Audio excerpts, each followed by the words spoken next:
দক্ষিণবঙ্গের অন্যতম সরকারি চিকিৎসা কেন্দ্র বাঁকুড়া সম্মিলনী মেডিকেল কলেজ ও হাসপাতালে দালাল চক্রের রমরমা দীর্ঘদিনের, এমনটাই অভিযোগ।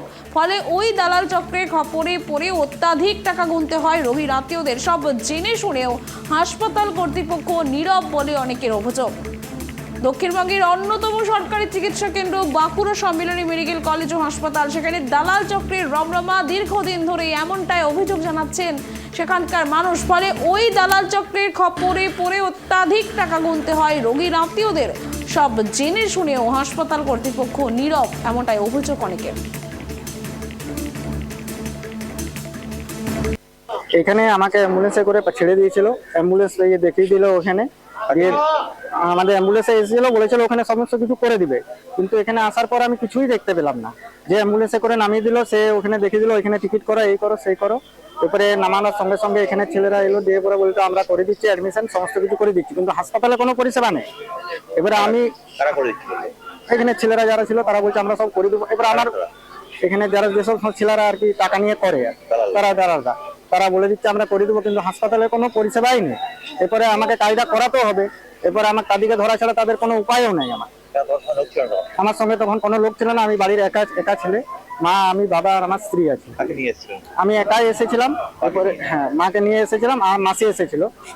মাসি আর আমাকে ওই তো মাসি ধরো তো এত বড় কাজ, একটা অ্যাক্সিডেন্ট কেস, এখানে হিপ ফ্র্যাকচার, এখানে কলার বোন ভেঙে গেছে, অ্যাক্সিডেন্ট কেস, তখন কোনো সম্ভব ছিল না। তখন আমি নিরুপায় ওদিকে বললাম, তাহলে ওরা যেটুকু করে দিবে আমার সেটুকুই উপকার।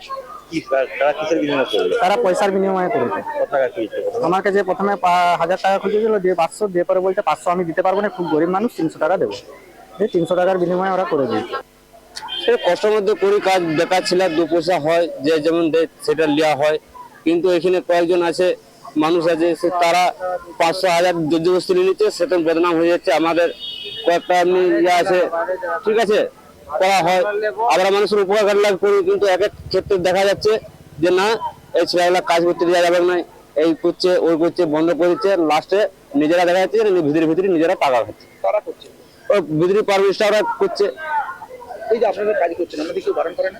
বারণ করে, কিন্তু কি করবো, কিন্তু পেশেন্ট পার্টিরা তো বুঝতে পারছে না যে কোন দিন নিয়ে যাবো না নিয়ে যাবো, বুঝতে পারছে না, জানতে পারছে না। একটা টিচার লাগে ওনাকে হ্যারাসমেন্ট হতে হচ্ছে, একটা পেশেন্ট টিকিট করবে তাতেও হ্যারাসমেন্ট হতে হচ্ছে।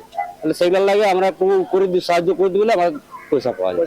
আমাদের এই যাতে আর কি আমরা আইডেন্টিফাই করতে পারি যে স্টাফ, সেই হিসেবে আমাদের মানে নিজেদের ব্যাচ ইউজ করতে বলা হয়েছে, এবং আমাদের ড্রেস কোড রয়েছে, ড্রেস ওয়াইজ করতে বলা হয়েছে।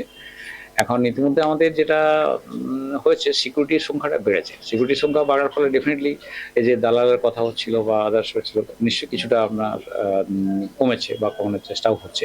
তবে হ্যাঁ, আমাদের এখনও যেটা বলবো, মানে গ্রুপ ডি বা স্ক্যাভেঞ্জিং সেটা এখনও বাড়েনি। ফলে যেটা প্রবলেম হয়ে যাচ্ছে, যেমন ইমার্জেন্সিতে কোনো একটা পেশেন্ট এলে, মানে বাড়ির লোক হয়তো 1 বা 2 এলো, তাহলে বাড়িতে ট্রলি ঠেলে যে পেশেন্টকে ভর্তি করতে হচ্ছে, সেখানে দালালরা তার আগে থেকেই ক্যাচ করছে ওদেরকে অনেক সময়। এবং মানে অনেক সময়তে ওরা বলছে আমরাই বাড়ির লোক, বা তাদেরকে শিখিয়ে দেওয়া হচ্ছে যে আমাদের হ্যাঁ এরা বাড়ির লোক। এমনকি অনেক সময়তে ওরা আবার নিজেদের যাও তা টাকার দাবি করে, অনেক সময় স্ন্যাচও করে। এই ঘটনাটা দেখায়।